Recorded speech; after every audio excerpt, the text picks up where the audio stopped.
Hi hello എല്ലാവർക്കും Angel ക്രിയേഷനിലേക്ക് സ്വാഗതം. നമ്മളിന്നിവിടെ തയ്യാറാക്കാൻ പോകുന്നത് പച്ചമാങ്ങ ജ്യൂസാണ്.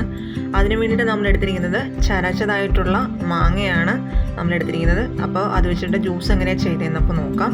അതിനായിട്ടൊരു മിക്സിയുടെ ജാർ എടുത്ത് വയ്ക്കുക. മിക്സിയുടെ ജാറിലേക്ക് അരിഞ്ഞ് വെച്ചേക്കുന്ന ചനച്ച മാങ്ങകൾ നമുക്ക് നല്ല രീതിയിൽ ഇട്ട് കൊടുക്കാം. അങ്ങനെ നമ്മൾ എല്ലാ മാങ്ങയും മിക്സിയുടെ ജാറിലേക്ക് ഇട്ട് കൊടുത്തിട്ടുണ്ട്. ഇനി നമുക്ക് അതിലേക്ക് 3 ചെറിയ കഷ്ണം ഇഞ്ചിയും 1 പിടി പുതിനയില, 2 പച്ചമുളക് ചെറുതായി അരിഞ്ഞത്, 5 ടീസ്പൂൺ പഞ്ചസാര. നിങ്ങളുടെ മധുരത്തിനനുസരിച്ച് നിങ്ങൾക്ക് ആവശ്യാനുസരണം പഞ്ചസാര ഇതിലേക്ക് ആഡ് ചെയ്ത് കൊടുക്കാവുന്നതാണ്.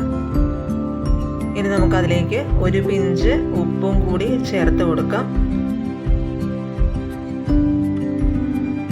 അതിലേക്ക് 1 കപ്പ് വെള്ളമാണ് ഞാൻ ഒഴിച്ചു കൊടുക്കുന്നത്. തണുത്ത വെള്ളമോ അല്ലാത്തതോ ആയ വെള്ളം നമുക്ക് അതിലേക്ക് ഒഴിച്ചു കൊടുക്കാം. ഇനി നമുക്ക് മിക്സി അടച്ച് വെച്ച് നല്ലതുപോലെ ക്രഷ് ചെയ്തെടുക്കാം. അങ്ങനെ നമ്മുടെ പച്ചമാങ്ങ ജ്യൂസ് ഇവിടെ വളരെ എളുപ്പത്തിൽ തയ്യാറായിട്ടുണ്ട്. എല്ലാവർക്കും ഇഷ്ടപ്പെടുമെന്ന് തന്നെയാണ് വിചാരിക്കുന്നത്. എല്ലാവരും ട്രൈ ചെയ്ത് കൂടിയെന്ന് നോക്കുക.